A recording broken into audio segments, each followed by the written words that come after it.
Bienvenue à vous si vous nous rejoignez. Pour la première fois depuis 8 ans, l'Association pour la promotion de l'audiovisuel a décidé de consacrer intégralement l'un de ses débats de cette 8e journée de la création télé à la fiction, genre amiral dans le monde entier, bien qu'il soit en crise en France. Jules, juste quelques chiffres. D'après le baromètre 2011 qui vous a été remis à l'entrée, en 2010, sur les 100 meilleures audiences, 7 étaient des fictions françaises, 62 des fictions américaines.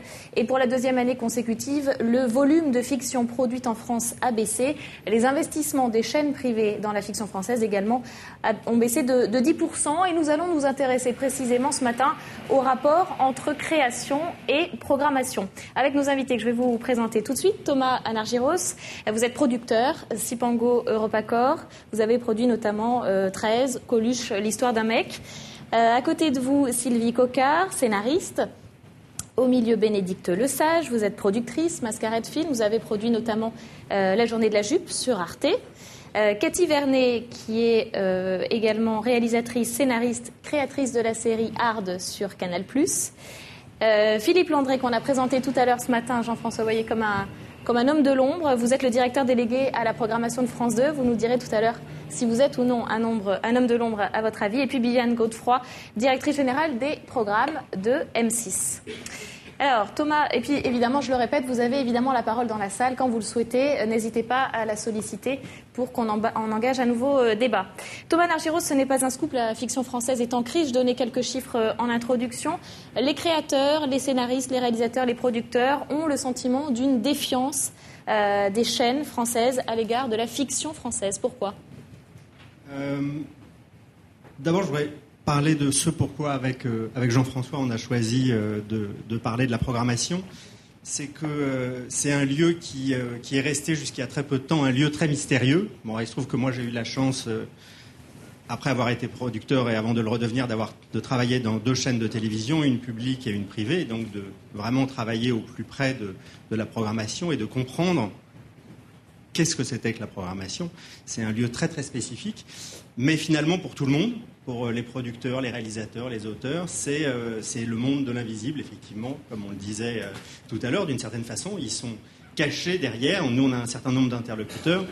Eux, on ne les voit jamais. Mais ils ont un rôle fondamental parce qu'à un moment, c'est eux qui voient nos programmes et qui décident de là où ils les mettent. De la case. Voilà. S'ils les mettent, d'ailleurs. Voilà. Alors moi, je pense que cette défiance, je ne sais pas s'il s'agit vraiment de défiance, je pense que c'est plus compliqué que ça.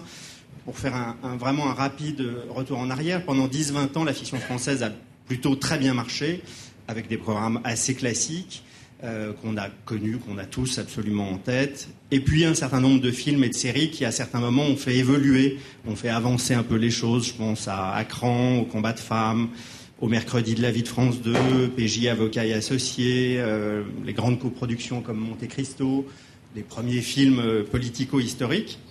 Mais c'est vrai qu'aujourd'hui, ce qu'on constate, c'est qu'il y a d'abord effectivement une baisse des audiences, clairement, de la fiction française. Mais moi, de mon point de vue, et j'ai l'impression qu'on le partage beaucoup, en tout cas beaucoup de créateurs, et les diffuseurs, j'ai l'impression aussi maintenant, un appauvrissement des contenus de la fiction française. Et alors, il y a toujours des exceptions. Et c'est vrai qu'en parallèle, même si on n'en voit que le meilleur, on découvre à l'antenne, parce que c'est le système qui s'est fait, on ne va pas raconter pour la 1e fois ce qui s'est dit, mais on découvre une fiction américaine aussi d'Europe du Nord, de Grande-Bretagne, qui est incroyablement créative, dynamique, qui marche sur ces territoires-là, qui s'exporte souvent et qui donc est rentable. Il n'y a pas longtemps, dans une interview, le grand écrivain Daniel Mandelson, à qui on parlait de la création aux États-Unis, disait, en parlant de ses amis auteurs de romans, il leur disait regardez la télévision, parce qu'aujourd'hui aux États-Unis, la création, la créativité, elle est à la télévision plus que partout ailleurs, que ce soit dans le cinéma ou dans la littérature. Donc il se passe quand même quelque chose ailleurs qui ne se passe pas ici. Et je pense que c'est cette question-là qu'il faut se poser. Moi, je fais quand même un constat, ayant été des 2 côtés de la barrière, c'est que quelle que soit la responsabilité partagée des programmes que l'on fait ensemble, de fiction, ce sont les chaînes qui choisissent les films, les séries qu'on produit, qu'on réalise, qu'on écrit, qu'on joue. Ce sont les chaînes qui donnent le ton, qui donnent et qui font les choix fondamentaux en termes artistiques et éditoriaux. Ça a sa logique. C'est là, quelque part, le contrepoids des obligations et des quotas dont on parlait tout à l'heure. Donc il ne s'agit pas de le remettre en cause. Mais c'est là que le lien avec la programmation devient crucial. Parce qu'en effet, les responsables de la programmation, c'est eux qui jugent nos films, c'est eux qui décident de quand et comment ils vont être diffusés, le cas échéant de les mettre sur une étagère. Et si on peut dire objectivement qu'une bonne programmation ne fera jamais d'un mauvais film un bon film, par contre, une bonne programmation peut faire un succès, une mauvaise programmation peut faire un désastre. Et ça se vérifie quand même absolument tous les jours. Et c'est vrai que la vraie question, c'est qu'ils ont donc un pouvoir décisif sur les programmes qu'on fait, que quand tout marchait bien, c'était assez simple. On produisait, on programmait, ça marchait et on recommençait. Et ça, ceci dit, moi je pense que ça a été le début du problème. C'est-à-dire que, et c'est là où moi je mettrais une dose de provocation, c'est que la sensation qu'on a eue dans les années passées et qu'on retrouve encore aujourd'hui, c'est que le mauvais côté de la programmation, c'est juste recommençons le succès d'hier. Tant qu'on recommencera le succès d'hier, on n'avancera pas, on ne créera pas et on ne fera absolument rien de nouveau. Il y a encore une fois, évidemment, des exceptions.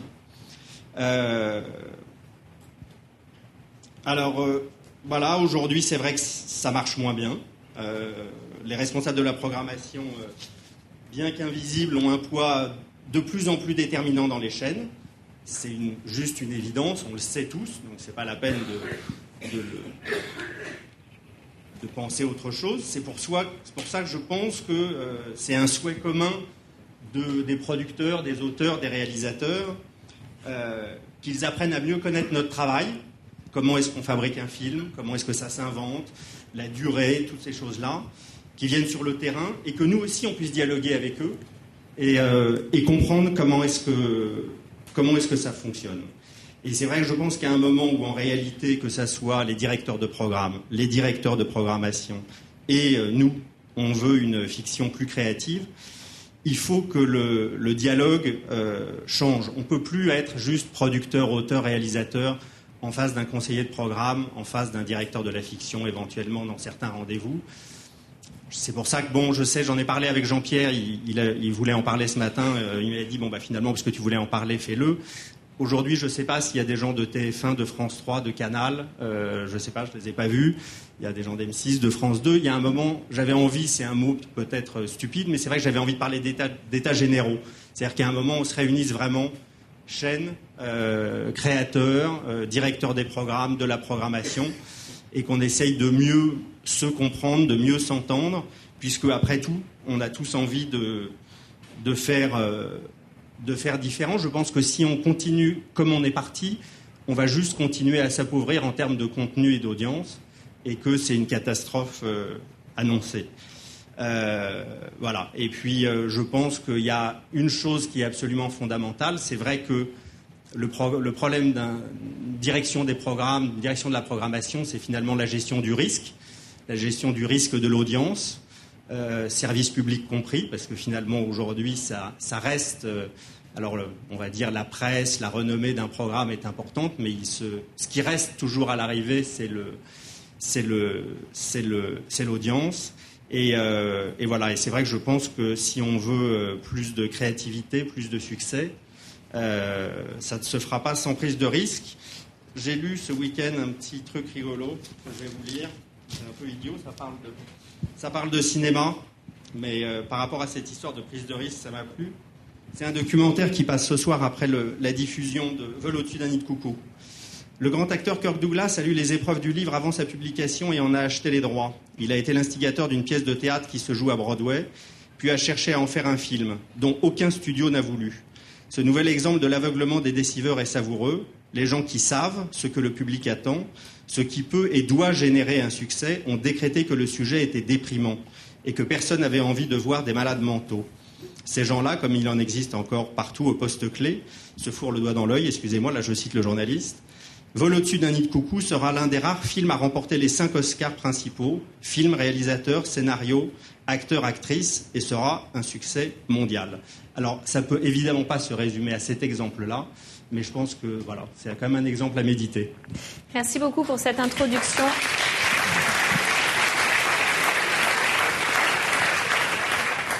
Et on est là justement pour engager le dialogue à défaut des états généraux que vous appelez. Alors on va rentrer dans le vif du sujet. Bibiane Godefroy, si on prend les soirées fiction sur M6, d'après le baromètre 2011, toujours c'est la Bible, m'a-t-on dit, donc je m'y réfère, 87,2% fiction américaine, 12,8% fiction française. Vous n'avez pas confiance dans la fiction française ? Et si je vous disais tous les soirs à 20h10 sur M6, 21 minutes de fiction française avec France 3, on est les seuls à diffuser de la fiction française tous les jours. Et tout à l'heure, quelqu'un a parlé de prime time sur M6. C'est M. Garando qui a dit que tous les soirs, il y avait de la fiction en prime time sur M6. Je pense que ce qui est très important lorsqu'on parle de fiction, c'est que chacun des diffuseurs ici présents, ils ne sont pas là tous, c'est que l'on puisse développer nos spécificités. Parce que c'est grâce à nos spécificités qu'on va trouver nos téléspectateurs. Et lorsque l'on trouve nos téléspectateurs, lorsque la fiction fait partie de l'identité d'une chaîne, la chaîne va bien, et quand la chaîne va bien, la fiction va bien. On a parlé dans le premier débat tout à l'heure de fragmentation, de multiplication des écrans. On est tous ceux qui sont dans la salle, tous ceux qui sont sur la scène, on est tous face à cette fragmentation. On doit tous développer nos spécificités pour exister dans cette fragmentation. Alors que ce soit avec de la fiction courte, que ce soit avec de la fiction de prime time, que ce soit avec des séries, que ce soit avec des fictions unitaires, c'est que la fiction aille bien d'une manière ou d'une autre et chacun avec nos spécificités. Alors c'est vrai que la fiction courte, France 2 en a fait un moment, on est aujourd'hui les seuls à le faire. Mais pour parler de risque de programmation, s'il y avait bien un risque, c'était de décider un jour de mettre de la fiction courte française à 20h10. Là, depuis la création d'M6, il n'y avait jamais eu que de la sitcom américaine, qui avait toujours très bien marché. Aujourd'hui, on marche mieux avec de la fiction française à 20h10 sur M6 qu'avec des sitcoms américaines. On a fait les meilleures audiences depuis 2005, ce qui aujourd'hui, à l'heure de la fragmentation, ressemble au paléolithique, ou pratiquement. En plus, on ne fait aucun mal à la fiction française France 3, puisque leur fiction va toujours aussi bien. On a juste la chance, en tout cas, de faire de plus en plus souvent bien en audience sur les ménagères, enfin sur le public de moins de 50 ans, ne parlons pas de technicité, que les journaux qui sont en face. Donc aujourd'hui, depuis 2008, au moment où M6 a décidé d'élargir son public, on s'est repositionné.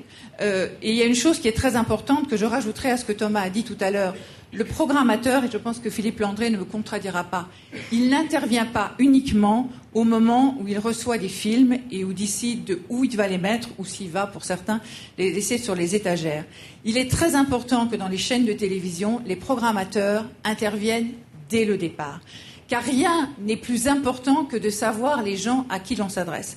Et encore plus aujourd'hui, où personne ici ne sait quelle va être dans 5 ans, peut-être même 5 ans, est-ce beaucoup trop loin, la manière dont les gens vont regarder la télévision. Le programmateur, il doit intervenir en amont pour bien comprendre quel est le téléspectateur. C'est hyper important. On travaille tous, en tout cas très certainement les chaînes privées, mais je pense que les chaînes publiques, en tout cas, il y en a plusieurs, donc ils ont aussi une possibilité de démultiplier leur public. Il est très important que l'on sache à qui on s'adresse pour que ce soit un succès. Alors on ne fait pas que de la fiction de 20h10, on fait aussi de la fiction de première partie de soirée. On en fait à peu près une vingtaine par an. On a une fiction de plus en plus identitaire pour qu'elle soit remarquée par rapport à la multiplicité des autres chaînes. Quand on dit que la fiction va mal, il y avait un certain temps que la fiction de prime time, là, de 20h50 d'M6 n'avait plus été dans le top 10 de la chaîne. En 2010, on a été 3 fois dans le top 10 des audiences de la chaîne avec de la fiction française de première partie de soirée. Donc je dirais, à M6, ça va plutôt bien. Et je pense d'ailleurs que ça va plutôt, parce que tout à l'heure, le baromètre, j'avoue que je ne l'ai pas lu dans le détail, celui qu'on m'a remis ce matin, mais j'ai bien regardé un certain nombre de chiffres avant de venir. C'est vrai qu'aujourd'hui, si l'on prend le top 10 de l'ensemble des programmes, toutes chaînes confondues, nous ne permettons aucun de nous à avoir une fiction française dans le top 10 des programmes en général.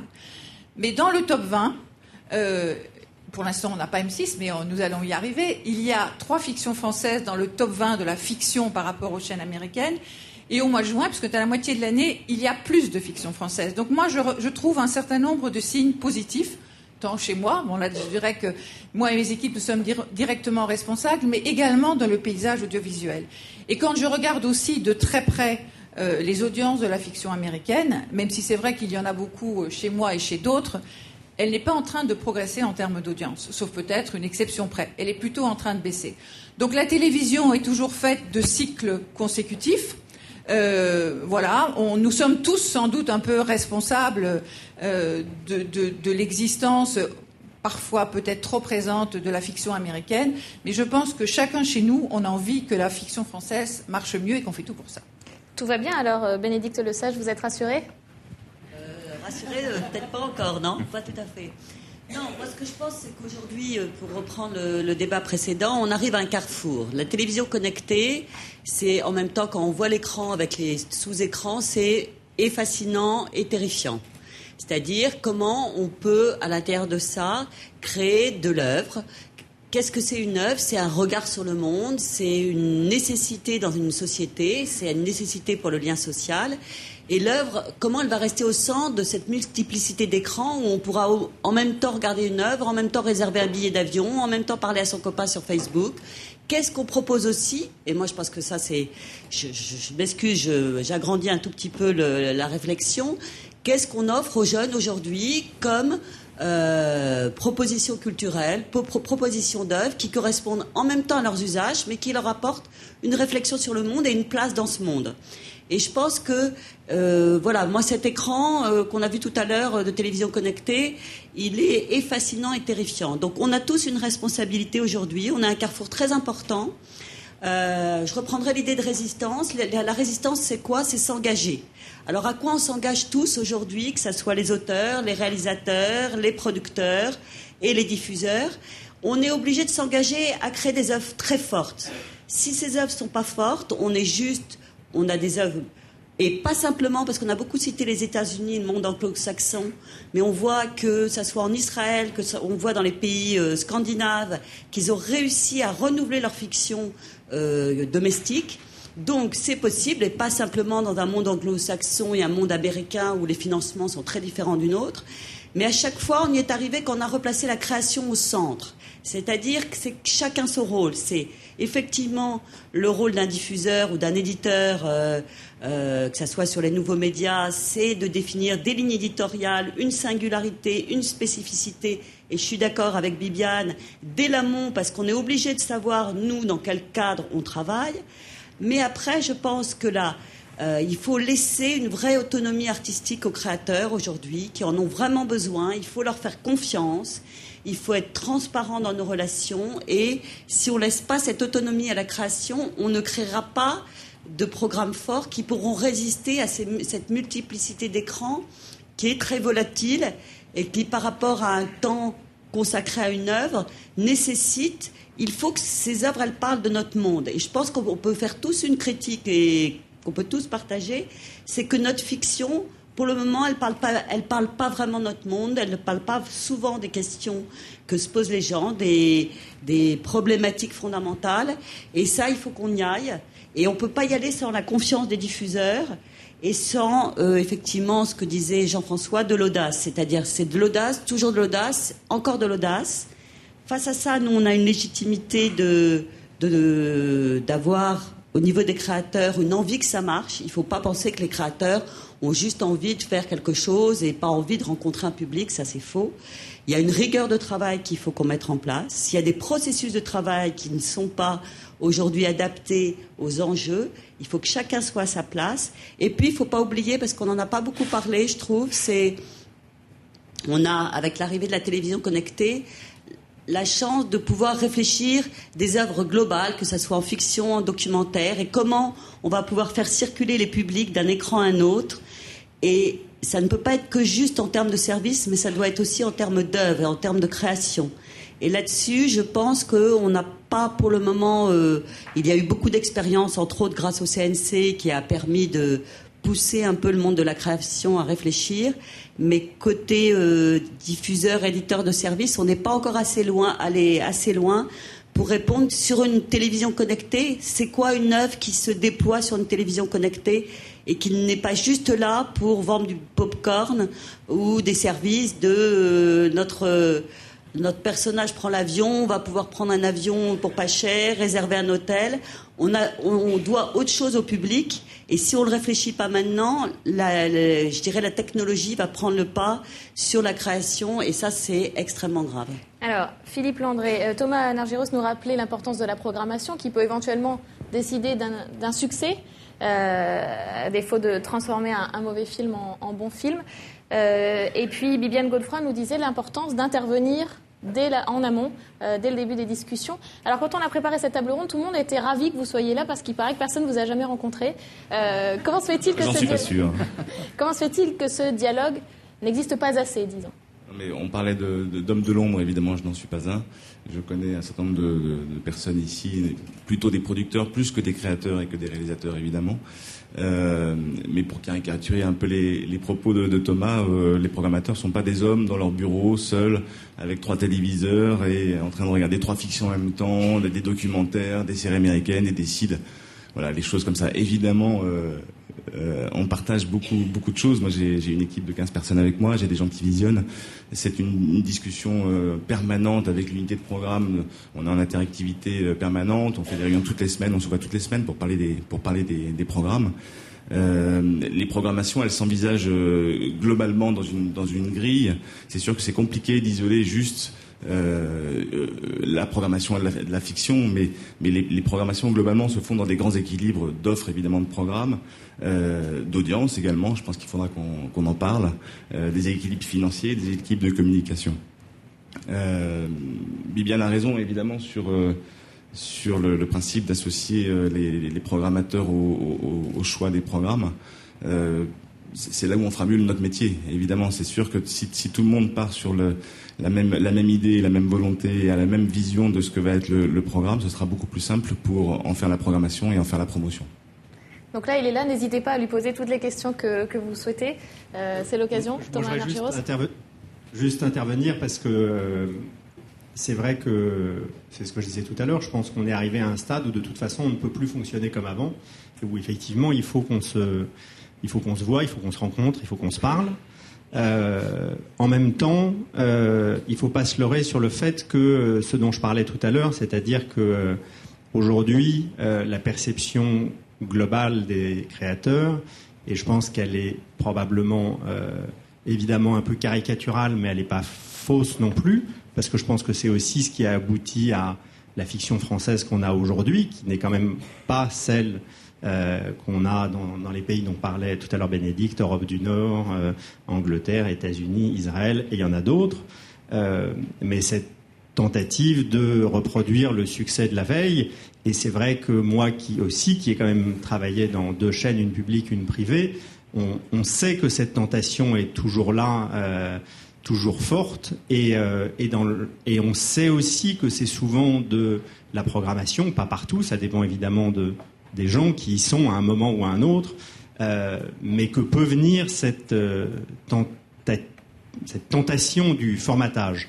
En tout cas, très sincèrement, c'est la perception que les créateurs, nous, on peut ressentir, et c'est peut-être pour ça qu'on vous diabolise à tort. Mais c'est pour ça qu'il faut vraiment, il faut qu'on se parle et qu'on voit si c'est vrai ou si c'est pas vrai, et qu'on voit si on peut faire une fiction qui soit. Alors encore une fois, il y a plein de choses. Bibiane en parlait sur France 2 aussi, ailleurs aussi, mais quand même globalement, on peut pas. Encore une fois, comme le disait Bénédicte, si on compare l'évolution de la fiction française aujourd'hui à côté de celle des pays d'Europe du Nord, de l'Angleterre, des États-Unis, d'Israël et de quelques autres. Même si on n'en voit que le meilleur, mais pas toujours, mais on va dire que leur meilleur, il est quand même considérablement plus important que le nôtre. Voilà.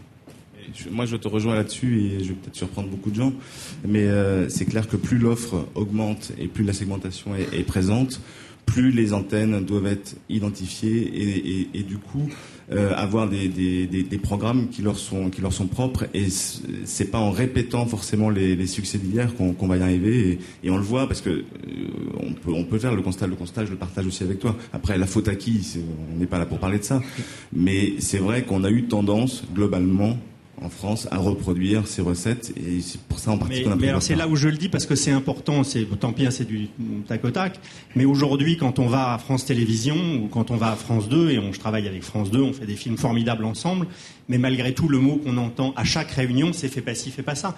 Fais pas ci, fais pas ça, c'est génial. Mais c'est pas juste en nous disant tiens, il faudrait que ça soit fais pas ci, fais pas ça, en série, en unitaire, en comédie, en ce qu'on veut. Que voilà, c'est un exemple que je donne parce que malgré tout, vous voyez, là à cet endroit-là, moi je pense que je suis pas le seul. On le vit tous les jours quand on va à France 2. Donc et je dis pas ça parce que c'est ce que vous voulez, mais c'est une tentation intrinsèque. Donc je dis vraiment, réfléchissons parce que voilà, j'ai pas l'impression. Surtout dans un monde où les gens pourront faire leur autoprogrammation, c'est-à-dire la télé connectée, c'est l'autoprogrammation. Donc je dirais même la programmation est à repenser différemment dans un système où chacun peut faire la sienne. Donc comment on crée un rendez-vous, comment on fidélise, et là je rebondirai sur ce que disait Thomas, nous on a souvent l'impression, alors après on est des grandes gueules, on est emmerdeurs, on est toujours à râler peut-être, mais on a souvent l'impression que plutôt que de nous pousser sur plus d'exigences sur nos créations, on est toujours en train de nous retenir. Et ça, on ne peut plus retenir. Aujourd'hui, il faut lâcher les choses parce qu'il n'y a et on peut voir dans des succès très différents que ça aille. Kaamelott, sur le papier, il n'y a aucune raison que ça marche. Ça n'a aucune raison objective que ça marche. C'est un pari de création et ça marche. Sur France 2, les fictions fais pas ci, fais pas ça. N'oublions pas que dans une case de programmation qui ne convenait pas pour ce programme, ça n'a pas marché, et que c'est dans la bonne intelligence d'une défense du programme intrinsèquement de ce qu'il défendait, ce qu'il portait en lui, mis un bon horaire, qu'il a marché. Donc il ne faut pas oublier aujourd'hui qu'il faut... Mon métier. Oui, mais justement, on a souvent l'impression qu'on veut au lieu de trouver la bonne case et le bon écrin pour vendre un programme, et sur le service public, il y a des raisons d'audience, mais il doit y avoir aussi des raisons de service public, c'est-à-dire quelles sont les missions de service public, de s'adresser à tous les citoyens et pas juste de faire du quantitatif. C'est comment on arrive à garder une éthique de ce qui est en train de se créer, et ne pas vouloir lui dire bah oui, mais comme ça n'a pas marché, bah ça tu le fais pas là dans ta fiction, ça a marché, tu m'en rajoutes un petit peu, et comment on ressente les œuvres sur ce qu'elles sont profondément, et on est dans des allers-retours de bonne programmation. Et l'exemple de fais pas ci, fais pas ça est formidable pour ça, et en même temps c'est effectivement, comme dit Thomas, un handicap aujourd'hui parce qu'aujourd'hui, il faudrait refaire la même chose. Mais aujourd'hui, refaire la même chose, c'est-à-dire faire un programme qui irait dans une case qui ne marcherait pas et le remettre dans une case qui marche, je ne suis pas sûre qu'on y arriverait. Sylvie Coquart. Oui, ça marche, oui. Bonjour. Donc, je voulais dire que je suis scénariste, je suis créatrice de séries. J'interviens aussi au nom de certains, ou en tout cas une bonne partie des scénaristes de la Guilde française des scénaristes. Je suis ravie de vous rencontrer, Monsieur Landré, parce qu'effectivement, pour moi, la programmation, c'était inatteignable. On a plusieurs fois demandé à rencontrer les programmateurs en tant que scénariste. On n'a pas réussi à le faire. Et je voulais juste raconter une petite anecdote. Quand Jean-François Boyer m'a proposé d'intervenir, je lui ai dit non, moi je vais intervenir à la table ronde financement. Je trouve ça très important, le financement, etc. Et après, il m'a dit non, il faut des créateurs, l'innovation, programmation, c'est très intéressant. Et je me suis rendu compte qu'en fait, ça ne m'intéressait pas a priori, parce que moi, je me situe du côté de l'innovation et je situe la programmation du côté de la peur. Et la peur, je n'ai pas envie de la rencontrer. Voilà, c'est un peu provocateur, mais c'est un petit peu le sentiment en tant que créatrice de séries, au centre de plein de séries qui se créent, au centre de plein de discussions avec des scénaristes sur ce qu'on a envie de faire, ce qu'on rêve de faire, ce qu'on fantasme, etc. On a l'impression qu'il faut qu'on se protège d'une certaine façon de la peur ambiante qui est celle de la programmation. Voilà, donc je souscris complètement à ce qu'ont dit Bénédicte et Thomas sur la nécessité de prendre des risques, etc. Je voudrais juste ajouter la chose suivante. Moi, en tant que scénariste, je fonctionne de deux façons différentes.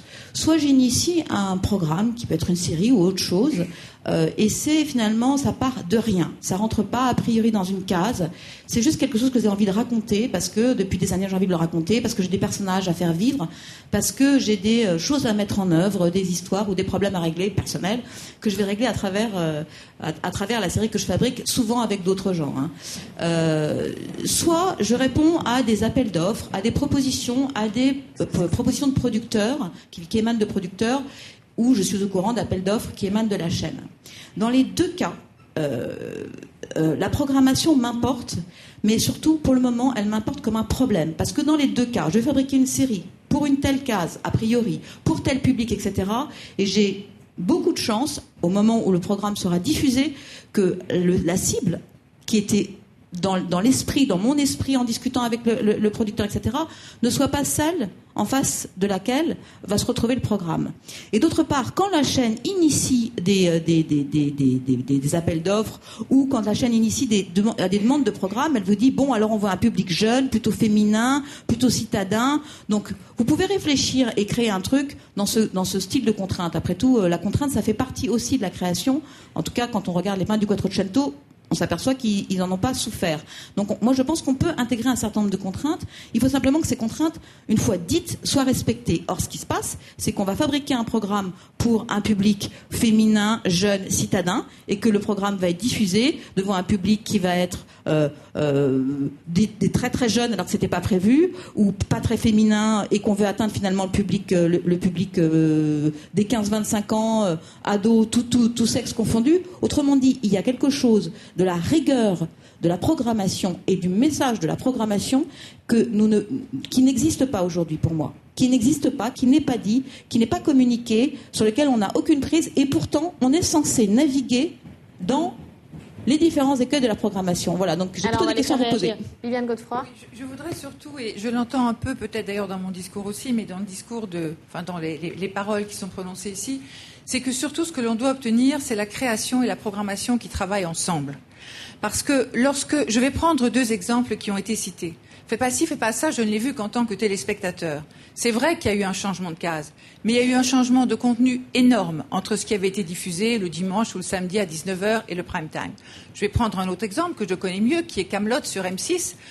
Kaamelott, à un moment, s'est arrêté sur M6 parce que le contenu ne correspondait plus au début de Kaamelott et que l'auteur, et c'est son droit le plus strict, est parti vers une quête personnelle et le téléspectateur ne l'a pas suivi. Donc, il est très important, c'est un discours qui doit être commun. Et par rapport à ce que Madame vient de dire sur les cases de programmation, bénis soient les programmateurs américains. On décide au mois de juillet de quelle va être la programmation de l'année. Chaque network va décider où ils vont programmer leurs 13 épisodes de Bones, des nouvelles séries, etc. Chacun va le faire et ce programme va être défini pendant 13 semaines, parfois même 22 semaines continues. Chaque mardi, lorsque les uns et les autres programmateurs nous décidons de la programmation des œuvres, et Dieu sait ce que nous essayons, en tout cas c'est notre volonté, à tous, parce que les œuvres sont aussi importantes pour nous que pour les créateurs qui les font. Notre objectif n'est jamais d'envoyer à la catastrophe une œuvre. Eh bien, lorsqu'on la programme, on croit savoir ce que les autres vont diffuser en face, et parfois on a de très mauvaises surprises. Parce que fort heureusement, on ne sait pas tout ce qui se passe chez les autres. Enfin, fort heureusement ou fort malheureusement, ça dépend du point de vue où on se place. Ce sont des précisions, mais je pense qu'elles sont très importantes. Et surtout, le travail ensemble est très important. Parce que je pense que personne, ni du côté de la création, je l'imagine très bien, ni en tout cas du côté des programmateurs, on ne fait contre. L'objectif, c'est de faire ensemble. Alors parfois, il y a des ratés. C'est normal. C'est normal, c'est la vie. Je vais vous surprendre, mais on est, nous, programmateurs, au service des programmes. Ça peut paraître bizarre comme discours, mais c'est la réalité. Moi, mon objectif, il est de valoriser au mieux les programmes dont je dispose pour les programmer en fonction des cibles données, en fonction des publics visés, etc. C'est mon rôle. Et donner des repères aux téléspectateurs. Et ce que disait Bibiane, effectivement, sur la programmation, c'est on joue tous les jours, voilà, tous les jours, en fait, on redonne. Vous jouez en fait. Non, tous les jours on redonne, voilà, avec des unitaires dans une programmation qui peut être compliquée parce qu'il faut refaire de la com, parce qu'il faut recréer les personnages, parce que, etc. Nous, c'est vrai que très clairement, on est en train de réfléchir, et vous le savez, sur des séries plus longues. Et on aimerait pouvoir faire ce genre de choses. Pour vous dire aussi que la peur ne nous habite pas, et heureusement, parce que sinon ce serait triste comme métier. On a lancé des fictions en 4 numéros. On va pas attendre que la programmation soit faite pour décider si on repart encore sur d'autres numéros. Alors peut-être qu'on l'a pas suffisamment développé les années précédentes, mais il faut qu'on arrive à faire ça, et on y arrive là pour l'instant. C'est-à-dire que c'est pas la programmation qui décide de tout, c'est aussi évidemment et avant tout l'envie, la qualité, le plaisir qu'on a à voir le programme. Oui, et puis je voudrais donner la parole à Cathy Vernet. Racontez-nous, Cathy Vernet, votre expérience pour la série Art. Quels sont vos rapports avec la programmation ? Donc moi, c'était pour Canal+. Donc j'ai pas travaillé avec France 2 ni avec M6, mais j'ai quand même une expérience d'accompagnement et d'encadrement avec Canal+. Moi, je retiens juste 2 mots dans ce qui s'est dit maintenant, c'est l'engagement et la confiance. Je pense qu'on a tous un rôle, et les auteurs, et les réalisateurs, et les chaînes, et les producteurs, de responsabilité vis-à-vis des jeunes, vis-à-vis du public, et de s'engager à faire des séries qui ont un point de vue, qui ne sont pas juste des concepts. Et ça mérite du temps. On en parlait aussi tout à l'heure. Et de la confiance de la part des diffuseurs. Alors c'est pas pour dire les gentils auteurs et les méchants diffuseurs, pas du tout. Mais il y a quand même un petit problème, c'est que nous, on a l'impression que au moment où on signe le projet, la série, après il y a une multitude d'allers-retours et de validations, on peut pas continuer avant validation du synopsis, du séquencier, de la première version dialoguée, de la version 2, la version 3. Donc ça prend un temps infini, et à un moment on bascule il faut faire en sorte que ça se fasse. Donc il faut faire des compromis pour que la chaîne soit contente et que le projet se fasse. Du coup, on n'est plus dans la liberté, dans la créativité, dans un atelier qui se regrouperait pour essayer de créer la meilleure série avec le point de vue qui n'existe pas encore. Et ça, c'est ce qu'ils font aux États-Unis. Au début, ce qu'on appelle les arches, ils se réunissent pendant 2 mois, ils sont salariés, ils sont enfermés, ils travaillent nuit et jour pour produire la meilleure série possible. Ils peuvent le faire parce qu'ils sont salariés déjà. Nous, on ne l'est pas. On est très mal payés au début parce que c'est une prise de risque. On ne sait pas si ce qui va se produire à la fin de ces 2 mois va être bien. Donc, les chaînes n'ont pas les moyens, enfin en tout cas, ne décident pas de donner assez d'argent à ce moment-là. Du coup, les auteurs peuvent pas être à 100%. Ils sont obligés de travailler ailleurs. Ils sont obligés de travailler sur d'autres projets en même temps. Donc, c'est pas du tout un travail d'équipe. À plein temps. On est sur d'autres choses en même temps. Donc, on ne peut pas créer, à mon avis, la meilleure série possible. Donc c'est un problème d'engagement et de confiance. On signe un pitch, c'est comme ça que ça se fait aux États-Unis, en septembre. Ils lisent plein de pitchs, ils choisissent, 10 pitchs, et après ils ont 2 mois pour développer. Ils sont payés, et à la fin des 2 mois, ils disent on prend celui-là, et là on rentre en production. C'est-à-dire que le pilote va être fait, parce qu'il a été écrit au moment du pitch aussi. Ça n'existe pas en France non plus. On doit valider les 12 épisodes avant de commencer à espérer de rentrer en prépa. Donc c'est 15 mois. Donc entre 2 saisons, il y a 1 an et demi. Alors que si la chaîne validait un pitch et prenait le risque, donc c'est une histoire de confiance des auteurs, envers les auteurs, on pourrait commencer à produire vite le pilote, et si le pilote plaît, bien sûr, s'il ne plaît pas, on arrête, c'est ce qui se passe aux États-Unis, c'est une prise de risque aussi pour les auteurs, et on lance la saison en entier. Donc on écrit l'épisode 1, pendant que l'épisode 2 qu'on réalise l'épisode 1, etc. Donc la saison se fait en réactivité immédiate avec la diffusion. Le public peut réagir, les acteurs peuvent réagir. La chaîne, évidemment, réagit à chaque fois. On n'est pas en train de dire qu'on va être tout seul de notre côté. C'est un échange et c'est un encadrement, bien sûr. Mais c'est moins figé dans le marbre. En France, le problème, c'est que tout est figé.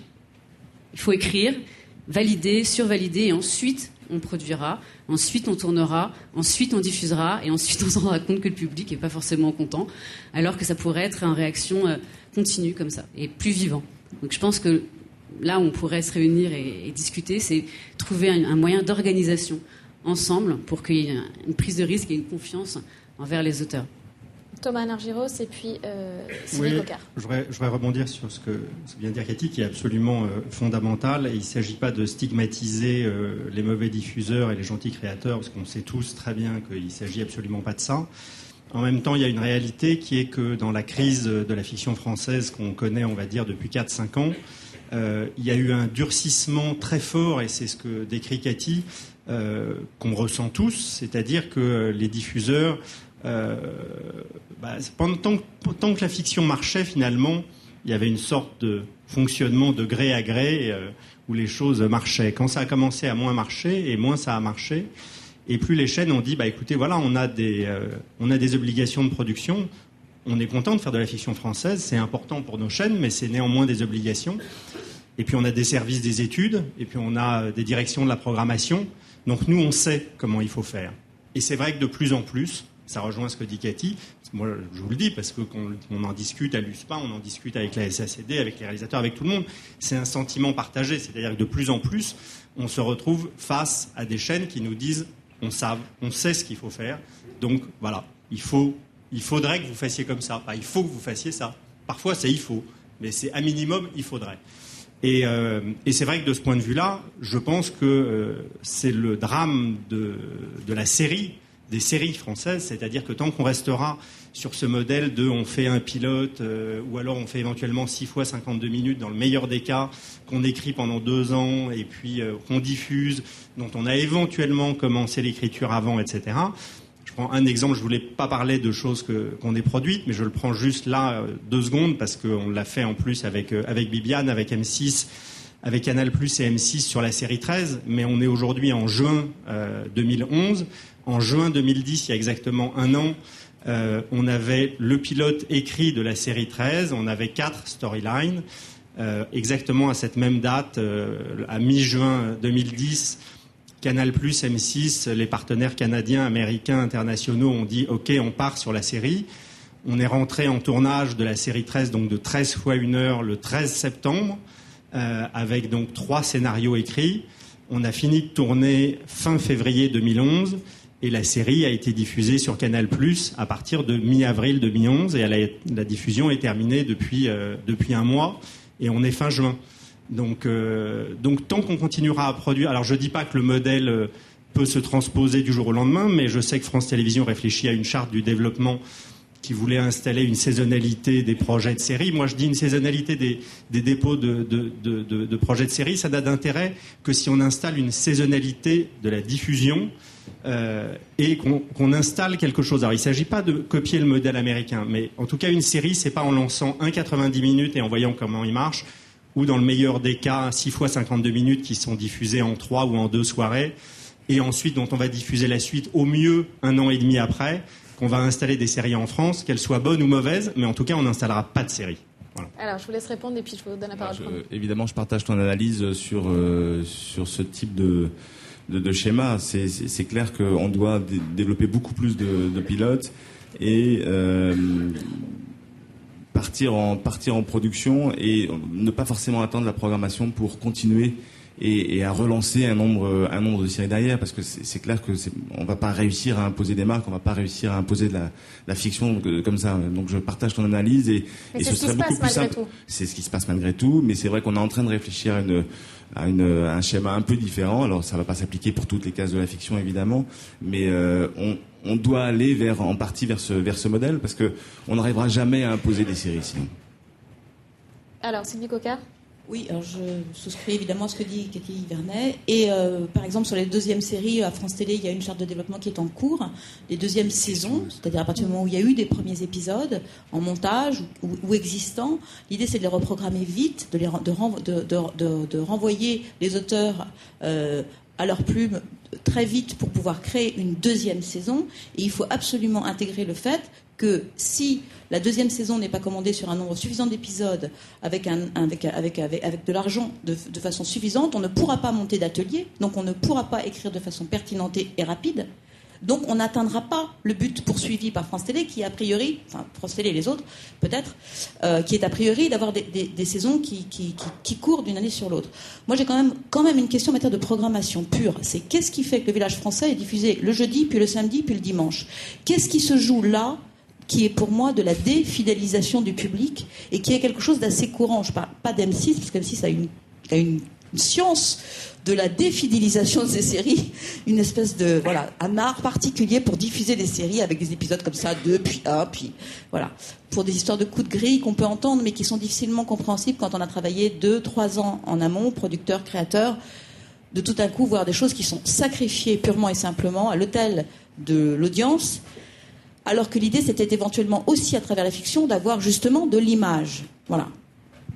La défidélisation, c'est pas facile à dire. Sur la programmation du village français, c'est évidemment un peu compliqué pour moi d'en parler, mais évidemment mes amis de France 3, s'ils l'ont fait, c'est pour préserver, je pense, le public et le développer. C'est-à-dire que peut-être que la concurrence avait changé. Mais l'audience n'a fait. Non, mais justement, t'es pas responsable. Non, mais et en plus, c'est Jean-François qui l'a produit. Ouais. Mais c'est un exemple magique de comment faire chuter l'audience d'une série. C'est fascinant. C'est absolument fascinant. C'est objectivement, pour tout le monde, incompréhensible.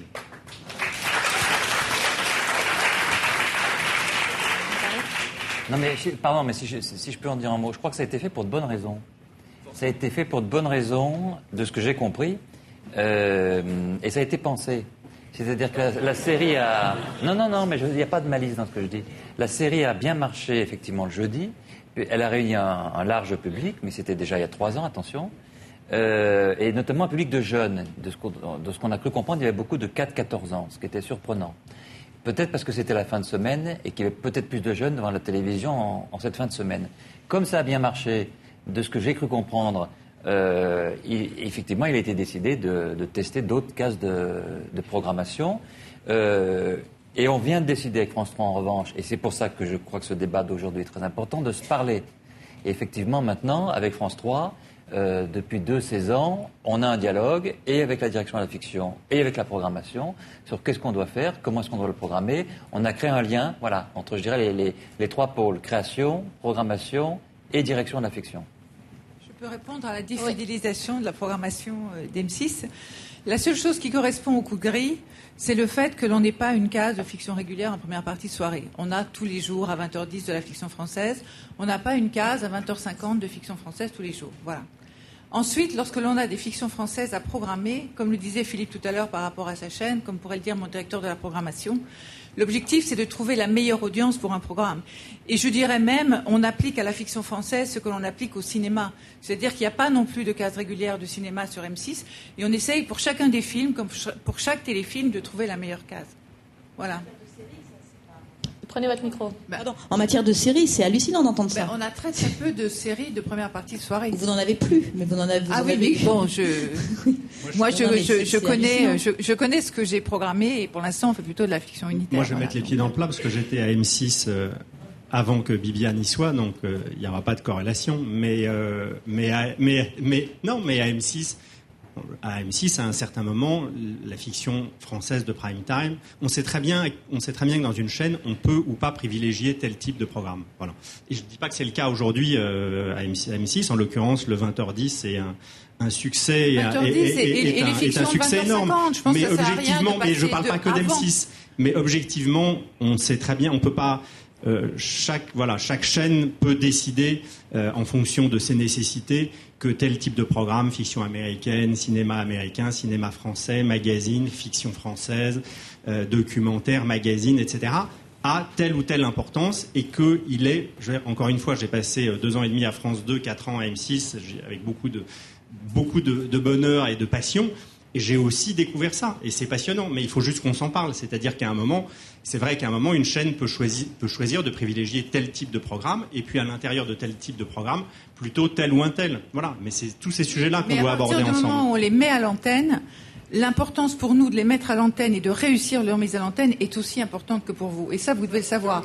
Parce qu'un échec pour vous, le lendemain matin à 9h03 après la diffusion, lorsque les audiences tombent, le mal que vous avez au ventre, il est le même pour nous, même si nous en sommes beaucoup moins responsables. En tout cas, je veux dire, en termes d'enfantement, il est sûr qu'un créateur n'a pas le même ressenti qu'un programmateur. Ça, je ne me permettrai pas de me mettre au même niveau. Mais en tout cas, au moment où on a fait l'acte de programmation, on est aussi investi que vous. Et ça, c'est vrai dans toutes les chaînes, vraiment. 20h10, c'est scène de ménage, je précise. Est-ce qu'il y a des questions dans la salle ? Ici. On va vous amener un micro tout de suite. Allez-y, levez la main. Voilà. Bonjour, je me présente à nouveau, Fatia Damani. Moi, je voulais revenir sur les termes de contenu, de responsabilité, et parler du fait, ce qui a été dit par aussi Jean-Pierre Guérin, à savoir que la fiction française ne s'exportait pas. Et par rapport au terme de contenu qui a été utilisé, moi, je pensais à la question de l'imaginaire. Voilà. Qu'est-ce que l'imaginaire français maintenant ? Comment est-il constitué ? Comment est-il programmé au sens propre et figuré ? Et je voulais juste donner l'exemple d'un film, parce que moi je fais pas de différence entre le cinéma et la télé. sauf quelques paramètres, mais négligeables, c'est le film iranien Une séparation. Il n'y a rien de plus singulier. C'est pour ça que je pense que le problème aussi de la fiction française, c'est le battement de l'universel et du singulier. Rien de plus singulier qu'une histoire l'histoire d'une femme très très pratiquante. Enfin, moi, ça me parle en tant que musulmane, mais rien de plus étranger à des spectateurs français qu'une femme qui doit appeler les institutions religieuses pour savoir quel acte elle peut faire ou pas durant son quotidien. Pourtant, le film fait un tabac. Pourquoi ? Voilà, le battement du singulier et de l'universel. Il y a quelque chose qui est fait à travers une société très étrangère à la société occidentale, puisque Dieu est mort depuis bien longtemps, en Occident, ce qui n'est pas le cas des sociétés musulmanes. Le film fait un tabac. Il n'y a pas de sexe, il n'y a pas de violence, et le bouche à oreille fonctionne extraordinairement bien. Donc voilà, c'était une façon de rebondir sur la responsabilité des thématiques. J'ai posé la question de qu'est-ce que l'imaginaire français, comment est-il traduit, appauvri ou pas, régulé, programmé. Mais il y a quand même des films, effectivement, du monde entier, qui nous forcent à la singularité, parce que la fiction française, elle n'est pas singulière. Elle est française et elle n'est pas tellement universelle. C'est le constat que je fais beaucoup dans mon entourage et dans tous les milieux dans lesquels je peux me mouvoir. Voilà. Merci beaucoup. Est-ce qu'il y a une intervention, monsieur ? Serge Cheletsky, c'est le patron d'écran Total.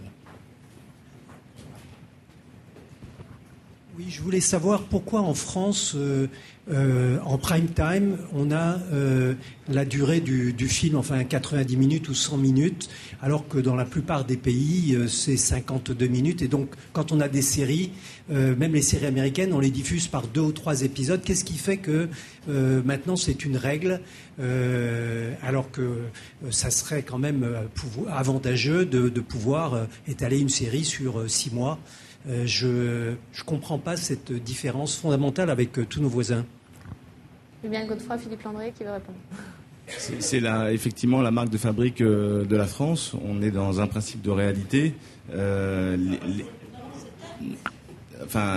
Non, mais depuis effectivement 30 ans. Non. France 2 a diffusé ses séries de 52 minutes en 2 soirées de polar. Oui. On les dit par 2. Oui. Mais par 2, mais 2 séries différentes. Ah oui, alors... Oui, c'est ça. Non, il y a 2 choses. Il parlait juste de pourquoi les prime time sont si longs. Voilà, et je pense que c'était cette question-là. Ah d'accord. Moi, je vous réponds très simplement sur PJ et Avocat, parce que je connais évidemment bien le sujet, et les autres. Avant d'avoir programmé PJ et Avocat ensemble, de faire cette paire, on avait fait exister PJ avant, on avait fait exister Avocat, et on était parti sur un constat de sécurité. Prenez votre micro. Maintenant, c'est fini. Maintenant, la problématique, c'est qu'il faudrait qu'on ait des séries qui soient travaillées dans un même univers, qui nous permettent de le faire, parce qu'il ne faut pas oublier que, effectivement, les prime time français sont sur des formats assez longs. Hein. Je parle de durée du prime time, pas forcément de format d'émission. Et qu'on ne peut pas envoyer un 52 minutes seul, enchaîné par un autre 52 minutes qui n'a rien à voir. Donc l'objectif, c'est vraiment de continuer à créer des soirées homogènes avec des 52 minutes. Pourquoi pas, ça, on n'est pas fermé. Pourquoi ? Si on a créé une case, il faut justement qu'il y ait une case créée. Oui, mais qui dit case n'est pas forcément faire en sorte que le public connaisse au préalable les séries. Enfin, moi, il y a une question. Pourquoi est-ce qu'on ne fait pas 2 séries différentes, 2 épisodes de 2 séries différentes, de comédie, une ne fait pas ci, l'autre je ne sais pas quoi. Pourquoi est-ce qu'on n'essaye pas ? Pourquoi est-ce qu'on ne fait pas ça ? On sera prêt à le faire quand on aura aussi les séries pour le faire. Alors, pardon, mais... Voilà. Moi, je voudrais dire, ça veut dire que le constat est juste terrifiant, parce que je suis d'accord avec Philippe sur le fait que quand on lance une nouvelle série de 52 minutes, en plus, dans le paysage du public français tel qu'il est, il faut probablement effectivement avoir la capacité d'avoir... Moi, je pense qu'il faut au moins 4 soirées et pas 3 si on veut donner un signal de série. Mais alors, c'est vrai que le constat est absolument terrible, comme je le disais tout à l'heure. C'est-à-dire qu'aujourd'hui, en fait, France 2 aimerait avoir assez de séries de 52 minutes pour pouvoir les avoir lancées, comme Fait pas ci, fait pas ça, et d'autres en polar avec succès, et pouvoir enchaîner au bout de 2 saisons en mettant des épisodes de séries différentes. Mais ça veut dire que ces séries ne sont pas là, ne sont plus là. Ça veut dire c'est même plus qu'on est en retard. Ça veut dire que la situation, franchement, est dramatique. en termes de création et en termes de création de séries. Ça veut dire qu'on est reparti très en arrière. Pour l'instant, c'est vrai qu'on a un retard réel sur les 52 minutes, c'est clair. On a été beaucoup plus innovant dans la fin des années 90. Et je parle pas de France 2. Hein. C'est franchement, c'est toute chaîne confondue. Hein. C'est pareil pour tout le monde. Il faut se rendre compte que les fictions américaines arrivent avec une mythologie extrêmement forte auprès du public, que nous, il faut qu'on la crée, et on voudrait qu'on la crée Aujourd'hui, en gros, les commandes, c'est 6 épisodes diffusés en 2 ou 3 soirées. C'est juste mission impossible. C'est-à-dire que, quelle que soit la qualité des uns et des autres, quels que soient même les investissements, on peut pas créer une mythologie, nous, entre 2 ou 3 soirées. Là où on arrive avec des séries américaines qui arrivent ici, donc qui sont des séries à forte mythologie, avec un rouleau compresseur. C'est-à-dire que si comme les commandes n'ont pas été, dans toutes chaînes confondues, anticiper le mouvement, aujourd'hui c'est une accélération formidable qu'il faut faire, sinon on est battu. On est entièrement d'accord, je sais ce que j'ai dit tout à l'heure, hein. C'est clair qu'il faut développer des pilotes, développer un nombre de séries plus important, ne pas attendre que les séries soient programmées pour pouvoir en recommander d'autres et faire les écritures en parallèle. Moi là-dessus, je vous rejoins là-dessus, on ne pourra pas y arriver sur tout, mais il faut qu'on initie les choses. Et on oublie qu'aux États-Unis, en plus, les séries n'ont pas commencé par marcher. Mad Men, ça ne marchait pas du tout au début. Les Sopranos non plus, c'est devenu des séries à succès au bout de la 2e, 3e saison. Donc là, on nous demande d'écrire un carton dès les premiers épisodes, alors que, encore une fois, il faut que les chaînes acceptent qu'il faut prendre des risques. Et moi, je rebondis sur ce que disait Madame sur le contenu. Oui, il faut oser aussi faire des contenus différents, des politiques, des prises des vrais engagements. Et je pense que, moi, je parle au nom de Canal+, parce que c'est eux que je connais le plus. Ils le font. Il y a quand même des séries sur des sujets qui sont houleux, qui sont singuliers, et ils développent aussi un laboratoire de jeunes auteurs, de jeunes réalisateurs dont je fais partie. J'ai eu la chance de bénéficier de la nouvelle trilogie, et c'est une prise de risque aussi. Voilà, ils donnent quand même des moyens pour que des auteurs qui n'ont pas fait de séries, qui ont fait juste des courts-métrages ou des films ou de la pub ou des clips avant, mais pas des grosses séries avec beaucoup d'argent, même si c'est une case, il n'y a pas beaucoup d'argent. Et il donne cette chance-là. Et ça, je pense qu'il faut le souligner quand même. Guylaine Godefroy, rapidement, parce qu'il y a pas mal de questions dans la salle. Je voudrais qu'en mythologie des séries américaines, il y a mythe. Et les séries que Mademoiselle vient de citer, Soprano et Mad Men, sont des séries qui ne passeront jamais sur des chaînes en clair. Donc il faut aussi se rappeler ça. Et lorsque les séries américaines qui sont diffusées en première partie de soirée sur les différentes chaînes, je vais les appeler historiques, celles qui font le plus d'audience, je vais employer le mot la crème de la crème. Je ne sais pas si c'est en termes de qualité ou en termes de quantité. C'est certainement le cas en termes quantitatifs. Ces séries-là sont celles qui correspondent. Ce sont les cartons américains qui correspondent au public européen. Et je voudrais aussi dire autre chose par rapport aux séries. Je pense que le problème du succès de la fiction française sur les chaînes françaises n'est pas uniquement une question de séries. Si l'on regarde ce qui se passe chez nos voisins européens, que ce soit en Italie, en Espagne, au Portugal. Je prends d'autres pays que les pays anglo-saxons parce qu'on pourrait dire que l'Angleterre est un peu différente. Les fictions, y compris unitaires, en première partie de soirée, la fiction locale bat la fiction américaine. Belgique ? Et en Belgique flamande encore plus, bat la fiction américaine. C'est aussi, et c'est très souvent des fictions unitaires, et c'est d'ailleurs parfois, je ne le comprends pas, c'est d'ailleurs parfois de la fiction hyper classique, de la fiction historique avec des critères véritablement, y compris sur les chaînes privées. Voilà. Donc, je pense qu'il n'y a pas, c'est pas qu'une question de série, et c'est pas qu'une question de fiction américaine. On va prendre plusieurs interventions en même temps parce qu'il nous reste très peu de temps. Allez-y. Oui, Laurent Fenet, Bolloré Média, et ancien directeur de la programmation de TF1 et auteur de la programmation de la télévision à l'heure numérique. J'aimerais rejoindre mes amis Bibiane et Philippe pour que vous compreniez bien, les créatifs, qu'une des difficultés dans la programmation, pourquoi vous nous reprochez de diffuser 2 ou 3 épisodes de séries à la suite. C'est parce qu'il y a un paramètre majeur qui est le contexte programmatique. C'est-à-dire que chaque fois que vous avez éventuellement une rupture dans un programme, vous avez le téléspectateur qui utilise la télécommande et qui va regarder ce qui se passe sur les autres chaînes. Et aujourd'hui, je travaille sur des chaînes de la TNT et on vit ça au quotidien. Quand vous avez une série française qui éventuellement serait suivie par un autre épisode d'un 52 minutes, en face de vous, vous avez soit des divertissements, des films qui font 90 minutes, 120 minutes, voire plus, soit vous avez des blocs complets de 4, 3, 5 épisodes de la même série sur la concurrence, et vous avez le public de la concurrence qui va pas se promener pour venir voir ce qui se passe chez vous, alors que vous, votre public, va aller se promener pour voir ce qui se passe ailleurs. Donc je résous pas le problème, je dis juste qu'aujourd'hui, comprenez bien que ces choix programmatiques, on voit maintenant effectivement parfois 5 épisodes de la même série américaine à la suite, en utilisant beaucoup les rediffusions, et je suis d'accord que c'est effectivement dans l'originalité, parce qu'on a vu que chaque fois que la fiction française avait cherché à être singée ou à singer la fiction américaine, ça n'a pas marché. C'est l'originalité qui fonctionne, et c'est vrai qu'un bon 90 minutes de téléfilm unitaire fait mieux que finalement d'avoir des téléfilms américains, des séries de 52 minutes à la suite. Mais ça ne résout pas notre problème. Alors, il y avait d'autres interventions. On va vous amener un micro tout de suite. Sophie Deschamps, scénariste et présidente de la SACD, Société des auteurs. C'est vrai qu'on a souvent ce genre de débat. Moi, je souscris complètement à ce qui a été dit là, du côté des auteurs et des producteurs. Mais il y a un problème qui est quand même majeur. Si on veut avoir une volonté politique de développement, il faut y mettre le prix. Je veux dire, les chiffres actuellement, il y a 270 millions qui vont être dévolus à France Télévisions à la fiction. Et il y a 7 millions de réservés au développement. 7 millions, si on travaillait à l'américaine, ce serait 10% systématiquement. On aurait 27 millions pour le développement. On en aurait déjà 10%, il y aurait 14 millions pour le développement.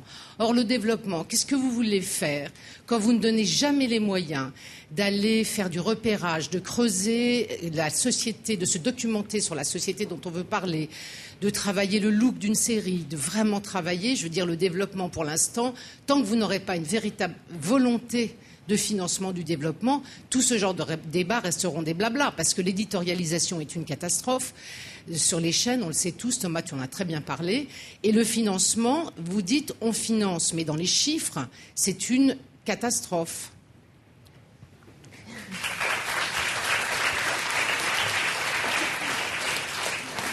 Philippe André. Le financement, je vais avoir du mal à en parler parce que c'est pas vraiment parti. Mais très clairement, il y a une volonté et un signe qui a été mis en place de développer les pilotes. Forcément, le budget devra évoluer. Alors après, dans quelle proportion ? Je ne peux pas vous répondre. C'est le budget de 2011-12. C'est-à-dire qu'on est resté à un plancher où toutes vos idées de développement resteront des idées. Viviane Godefroy. Ça dépend aussi de ce qu'on appelle pilote. Quand on a lancé la nouvelle politique de fiction de première partie de soirée, on a travaillé sur la mise à l'antenne de nouveaux héros de 90 minutes. On pourrait dire que chacun de ces téléfilms était un pilote. Et donc, si on constituait le budget était donc énorme et plus largement supérieur aux 10%. Les États-Unis mettent aussi beaucoup d'argent, mais il y a aussi beaucoup de pilotes qu'ils ne diffusent pas. Il y a quelques années, enfin il y a certainement bien 10 ans, leur pilote était de 90 minutes. Comme ça, ils terminaient en téléfilm sur leur chaîne. Maintenant, ils ne font même plus ça. Ils font des pilotes de 52 minutes. Et ceux qui n'ont pas été choisis après les pitchs, on parle des mademoiselles, eh bien, ils ne sont jamais diffusés, y compris sur les chaînes plus petites. Donc, bien sûr que le système qui voudrait que ne va à l'antenne que des choses totalement abouties du point de vue de la création et du point de vue de la chaîne, c'est un rêve idéal, mais on en est loin. Moi, je pense qu'un 52 minutes, c'est pas un 90 minutes, c'est pas un pilote, c'est pas la même chose en 52 qu'un 90. On est bien d'accord, c'est sans doute d'ailleurs pour ça que les Américains ne font plus que des pilotes de 52 minutes, ce qui veut dire beaucoup de choses pas programmées. Mais moi, je choses pas programmées aux États-Unis, États-Unis, ils réfléchissent à une arche complète de la saison. Ils n'écrivent pas un téléfilm en se disant si ça marche, on verra si on peut continuer. Ils pensent à Je peux vous dire, pour suivre de près, avec un certain nombre de sociétés et pas des plus petites, ils travaillent beaucoup sur le premier pilote et les arches sont faites une fois que la série a été prise par le network américain. Et à ce moment-là, ils se mettent sur l'arche, y compris même lorsque ce sont des séries feuilletonnantes. Je me suis toujours demandé comment ils faisaient. Parce que chez nous, on va parfois même plus loin que ça, tout en étant très loin. J'ai beaucoup discuté aussi avec Clyde Phillips, avec David Chase, etc. Donc je sais comment ils font aussi. Oui, c'est vrai, ils savent pas exactement quand ils vont découvrir le tueur, si c'est à l'épisode 2 ou 4, ça c'est vrai, c'est incroyable, on se demande comment ils font. Mais ils savent exactement où ils vont, ils savent comment va finir l'épisode 12, ils savent le message de la saison, ils savent vraiment ce qu'ils ont envie de raconter. Et après, si le pilote est validé, oui, ils vont l'écrire. Mais ils savent où ils vont. Si on écrit un téléfilm sans savoir s'il va continuer et que vont devenir les personnages et vers où on tend, quel est le message, quel est le point de vue, moi je pense qu'on va à la catastrophe. Et c'est pas un bon téléfilm, et c'est pas un bon début de série non plus. C'est un peu le tableau, parce que lorsqu'on lance un film ou un téléfilm, je pense dans toutes les chaînes de France, on pense quand même à savoir où on veut aller. Il y a encore des téléfilms qui n'ont de vertu qu'être fidèles et n'ont pas à devenir des séries. Il y a d'autres acteurs à qui nous voulions donner la parole pour terminer. Ce sont les créateurs musicaux. Eux aussi ont parfois du mal à s'intégrer dans le processus de création. Ils ont été interrogés par la SACEM.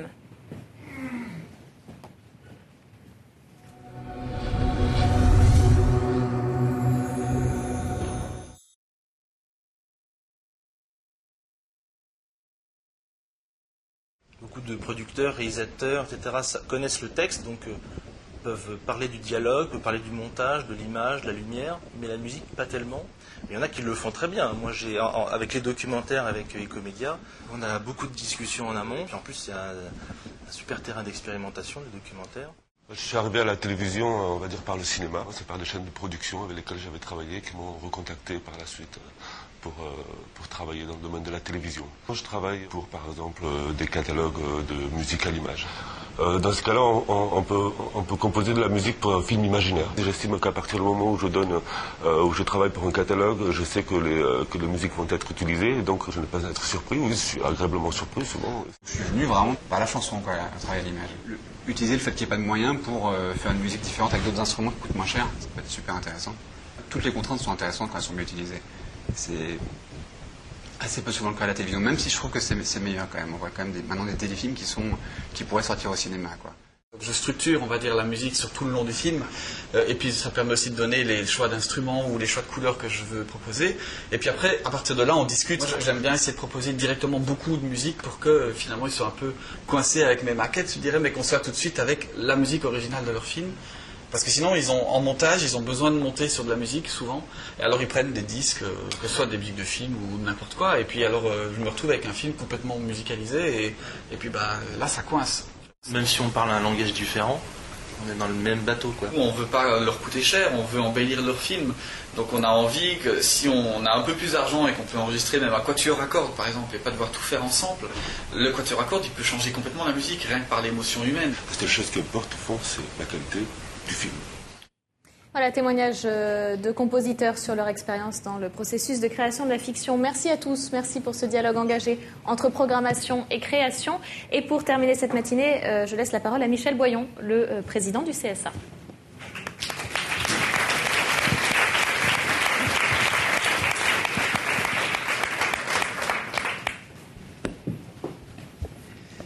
Bien, cher Jean-François, mesdames, messieurs, mes chers amis, mais je tourne le dos à une bonne partie de l'assistance. Moi, ça me gêne. Qu'est-ce qu'elle dit cela? Oh, Madame la Présidente, permettez-moi de vous embrasser.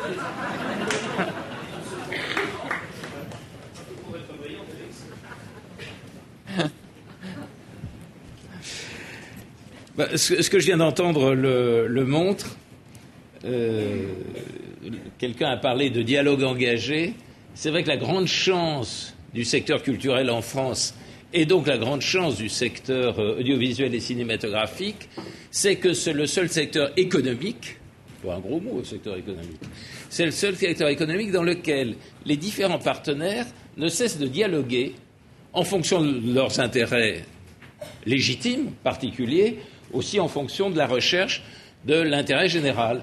C'est pas dans l'industrie chimique qu'on voit comme ça des grandes discussions, des grandes rencontres, des grands dialogues engagés entre les fournisseurs et les clients. Je n'ai pas d'industrie chimique comme ça. Je n'ai pas mis l'accent sur tel ou tel secteur de l'industrie chimique, chacun l'aura compris.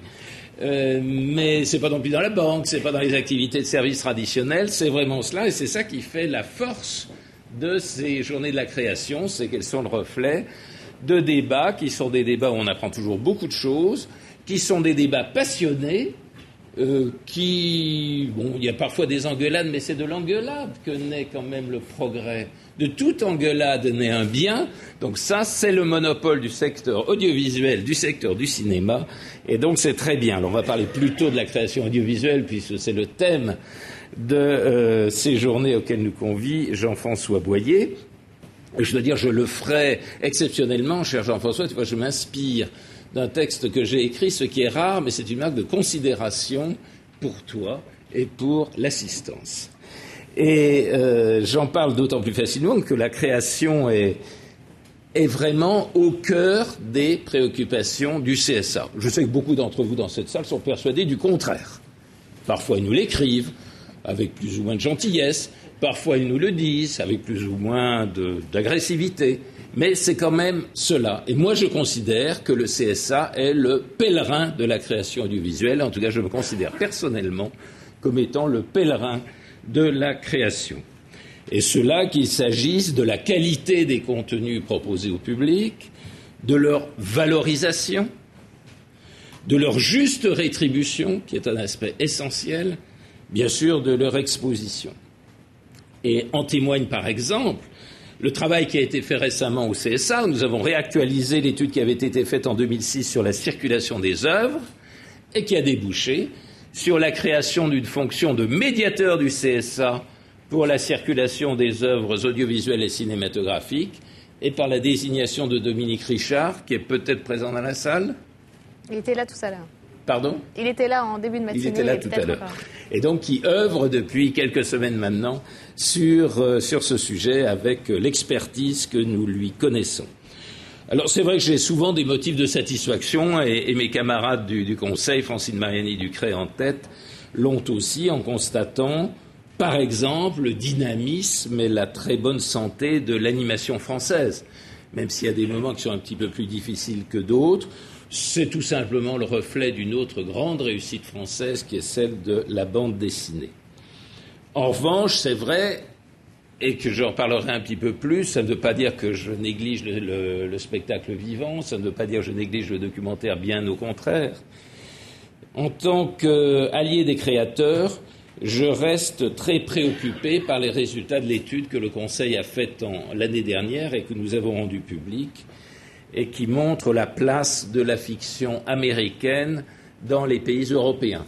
Chacune et chacun d'entre vous ont vu les résultats de cette étude, que je trouve effrayante, je ne vous le cache pas. La France, qui est le pays de la création par excellence, la création artistique, la France, qui est le pays de la création audiovisuelle, est le seul grand pays européen dans lequel la fiction américaine arrive systématiquement en tête des audiences, alors que dans des pays comme l'Italie ou le Royaume-Uni, les fictions nationales occupent à elles seules les 10 premières places. Et malheureusement, c'est une tendance qui semble se confirmer avec le temps, puisque sur les 3 dernières années, 2008, 2009, 2010, la part de la production américaine dans l'ensemble de la fiction diffusée en France est passée de 41 à 46%. Alors, plus 5% en 3 ans, il y a vraiment de quoi s'inquiéter. Et dans les pays où il arrive que des séries américaines parviennent à se glisser dans le top 10, quand même, c'est la fiction nationale qui reste la fiction préférée des téléspectateurs de ce pays. Donc, la question est de savoir comment le pays de l'exception culturelle, ou le pays de l'expression culturelle, terme que je préfère à celui d'exception, je trouve quand même un peu défensif et un peu l'imagino, comment le pays de l'expression culturelle est devenu le pays d'une effroyable anomalie audiovisuelle. Et d'autant plus que la fiction est un genre qui, globalement, se porte plutôt bien d'une année sur l'autre, même si c'est vrai, en 2010, l'offre de fiction a baissé selon les chiffres qui nous ont été communiqués par Éric Garando et ses troupes de 7% par rapport à 2009. Alors il y a un certain nombre de travaux qui ont été effectués sur ce sujet, une étude excellente conduite par Serge Steritsky, l'étude du Club Galilée, tout aussi excellente, la mission tout aussi excellente dans ses résultats de la mission Chevalier, dont les conclusions ont été rendues publiques au mois d'avril dernier. Finalement, nous sommes tous d'accord sur un constat, c'est qu'il y a une crise économique et une crise éditoriale, et que la fiction française doit affronter cette double crise. La crise économique, jointe à la fragmentation des audiences, pour les raisons que nous connaissons tous par cœur, ont entraîné une réduction du chiffre d'affaires publicitaire des chaînes que vous appelez historiques et que moi j'appelle les chaînes qui antérieurement étaient diffusées en mode analogique, parce que je trouve que c'est moins déplaisant pour elles. Ce phénomène a eu un effet mécanique, c'est la diminution du volume global des financements alloués à la production. Et pour la deuxième année consécutive, les investissements des chaînes gratuites dans la fiction ont baissé en 2009 par rapport à l'année précédente, c'est moins 8%, et on arrive à un total qui est malheureusement le plus bas depuis 2004. Et s'agissant des nouvelles chaînes de la TNT, ça aussi nous le savons bien, leur budget de programme ne leur permettent que d'investir très modestement dans la commande de nouvelles œuvres de fiction. Elles se rapprochent lentement, pour la plupart d'entre elles, de l'équilibre financier, de l'équilibre d'exploitation. Certaines même y parviennent, et donc j'attends de ce résultat d'équilibre financier le fait qu'elles amplifient les efforts d'investissement dans la fiction dont elles nous ont déjà donné quelques signaux, encore modestes, mais que je persiste à penser pour relativement encourageants pour l'avenir. Mais en tout cas, à l'heure actuelle, les chaînes historiques représentent la quasi-totalité des investissements déclarés en production inédite. Et puis, dans le même temps, on est bien obligé de reconnaître que certains formats commencent à s'essouffler pour de multiples raisons. Il y a d'abord la lassitude des téléspectateurs. C'est quelque chose qu'il ne faut pas méconnaître. Souvent, on est très content du travail que l'on fait lorsque c'est un travail de création. Il faut bien se rendre compte que le téléspectateur, qui est aujourd'hui sollicité de très nombreux côtés, peut, lui, avoir une tendance à la lassitude. Il y a la faiblesse de la rémunération des auteurs, qui est un facteur qui joue. Il y a une prudence que je juge excessive des diffuseurs dans leurs choix éditoriaux. Il y a l'inefficacité de certains circuits de financement, et je dois dire que je joins ma voix à celle de toutes les personnalités, de toutes les autorités qui disent, quel que soit le support de diffusion, il faut contribuer au financement de la création et de la production. Et ce problème, on le retrouve également en flux, et pas simplement pour le stock. Alors bien sûr, nul ne détient la solution miracle, probablement parce qu'on ne l'a pas trouvée encore, et probablement parce qu'il y en a plusieurs. Mais je voudrais vous faire part de 3 convictions que vous partagerez ou vous ne partagerez pas. Mais enfin, moi, je vous dis les choses telles que je les pense. D'abord, que quand on est dans une situation difficile, il y a une seule manière de s'en sortir, c'est d'innover. Innover. Si un format ne fonctionne plus, on change. C'est quoi la citation ? Si un thème n'attire plus, on va en chercher un autre. Si une méthode se révèle inadaptée, on en invente une nouvelle. Autant je conçois, pas toujours en sport, que l'on ne change pas une équipe qui gagne, autant lorsque cela va mal, on ne perd sûrement rien à changer. Et je note d'ailleurs que les derniers grands succès enregistrés par la fiction française sont tous des formats originaux, qu'il s'agisse de Plus belle la vie, de Caméra Café, de Kaamelott, de Clem, d'Engrenage, etc. Ensuite, une bonne fiction, c'est d'abord une bonne histoire. L'effet spécial ne doit pas faire oublier ce qui fait la spécificité de l'œuvre, c'est-à-dire une intrigue, une ambiance, des dialogues, des interactions entre les personnages, etc. Tout ceci, ça ne se trouve pas dans un disque dur d'ordinateur, ça se trouve dans la tête d'un auteur. Je crois beaucoup à l'intelligence artificielle, mais je crois encore plus à l'imagination. Et je dois dire que j'adhère tout à fait à la remarque qui a été faite par Sophie Deschamps tout à l'heure, la présidente Deschamps, en nous disant il n'est quand même pas normal que les dépenses de développement représentent, même au sein de France Télévisions, un pourcentage aussi faible que celui d'aujourd'hui. Il faut développer, ce n'est pas un jeu de mots, les dépenses de développement. Enfin, je voudrais lutter contre une idée trop souvent répandue qui consiste à dire que la créativité fait fuir le public et qu'au fond, le téléspectateur n'a qu'une envie, c'est de revoir s'il a déjà vu 100 fois. Bon, oui, il y a le succès de La Grande Vadrouille, c'est vrai, mais ça n'est pas généralisable. Je pense que cette idée, c'est une idée de facilité, elle est totalement fausse, et que l'audace peut fédérer, l'originalité peut rassembler, la créativité peut séduire. Ce n'est pas la singularité qui est l'ennemi de l'audimat, ce sont les choses convenues. Et au fond, lorsque les financements se font rares, il faut donc que tout le monde mette la main à la poche, lorsque la concurrence s'exacerbe, lorsque les vieilles ficelles ne font plus recette, le seul moyen de s'en sortir, c'est de tout miser sur la créativité. Et voilà un élément différenciant, pour reprendre l'expression que l'un des professionnels ici présents a employée tout à l'heure.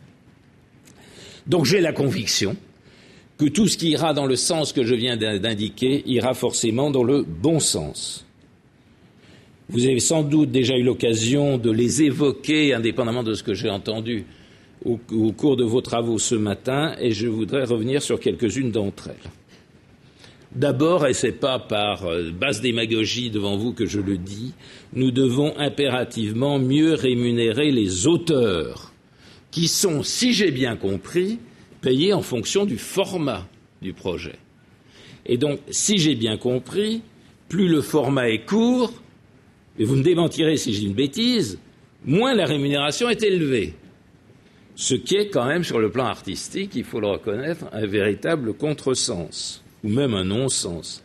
C'est comme si, au fond, la valeur d'un tableau dépendait de sa taille.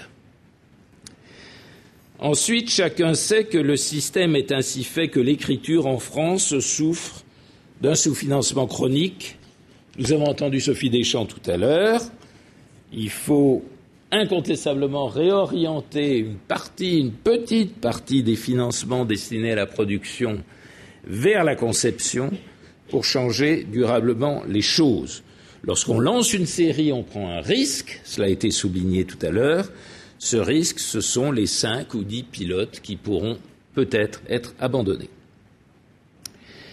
Je crois également que les diffuseurs doivent apprendre à intervenir différemment quant au développement. Là, il ne s'agit plus de l'effet quantitatif, de la masse financière, mais de la manière dont ils interviennent, afin tout à la fois d'éviter l'allongement des délais d'écriture, parce que ça n'est pas une bonne chose d'avoir des délais d'écriture trop longs.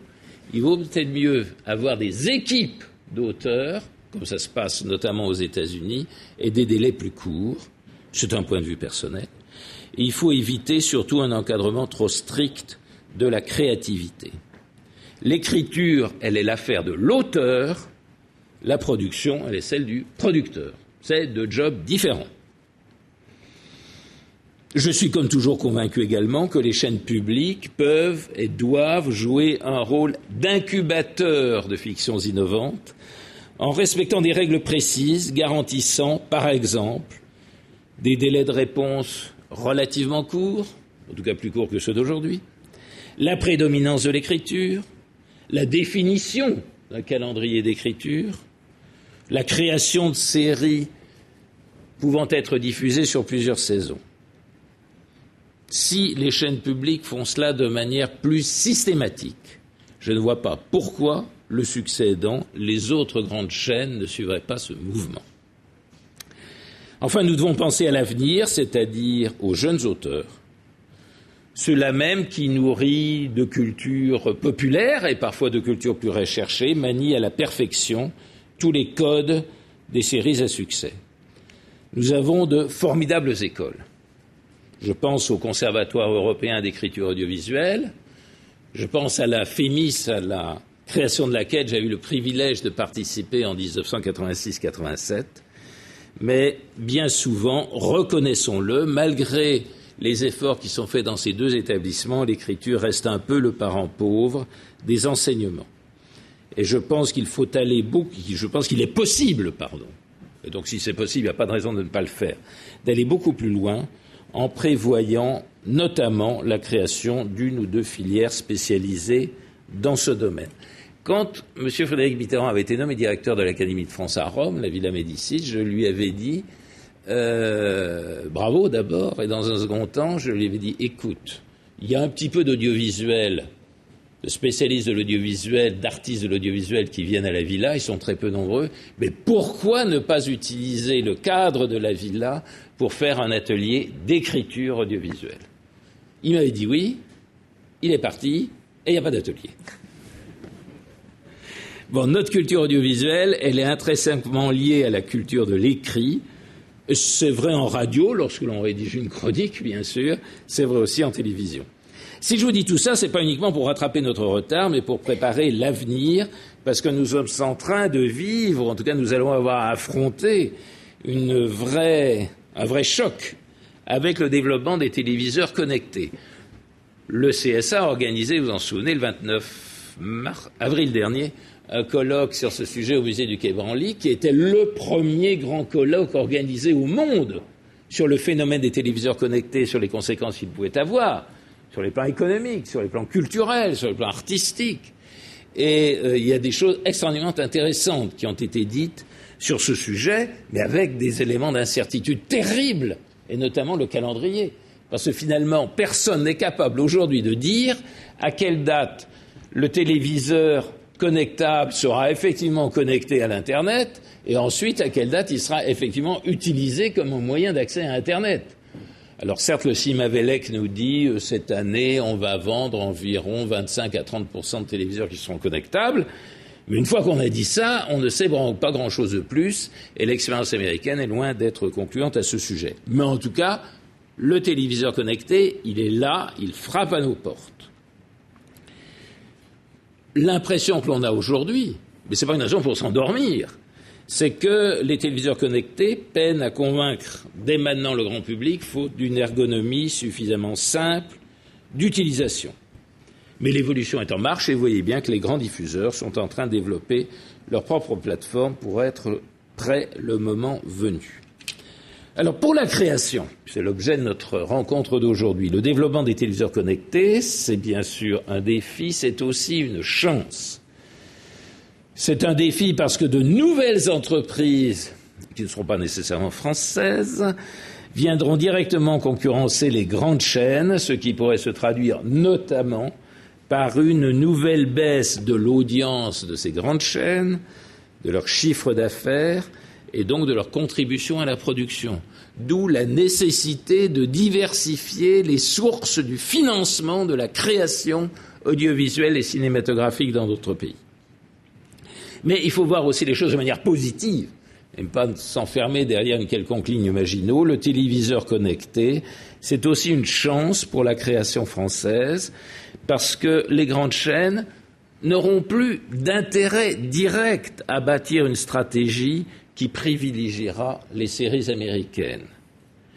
Leur avenir à ces grandes chaînes passe nécessairement par la promotion de fictions originales, à forte identité et répondant aux attentes du téléspectateur national. Il y aura donc pour vous, mesdames et messieurs de la création, non pas une place à disputer, mais tout simplement une place à prendre. Vous devez déjà vous y préparer. Ainsi, il ne s'agit pas du tout de plaquer un modèle étranger directement sur la fiction française. Et ce pour une raison simple, l'histoire de l'art a démontré, dans toutes les disciplines, qu'il n'existait pas de solution toute faite ou de solution clé en main quant à la création. Et pour autant, rien ne nous interdit d'aller piocher les bonnes idées là où elles se trouvent, de nous inspirer d'une méthode ou d'une organisation. Je réévoque, comme j'ai fait tout à l'heure, la constitution de pôles de scénaristes pilotés par une sorte de directeur de collection. Je pense également à la création de séries plus longues, diffusées sur plusieurs saisons et produites, et le mot n'a rien de négatif, il n'a rien de péjoratif, produites de façon industrielle. Ce dont nous souffrons, nous, aujourd'hui en France, c'est de nos hésitations, c'est de nos conservatismes, c'est de nos vieilles habitudes qui ne sont que l'illustration d'un manque de confiance en nous. Nous aurions toutes les raisons du monde de douter de nous-mêmes si nous ne disposions pas en France d'un vivier presque infini de talents dans toutes les disciplines. L'histoire de notre pays se confond avec celle de la création, qu'elle soit artistique ou populaire. Ne laissons pas les bonnes idées étouffées sous le poids des mauvaises habitudes. Merci.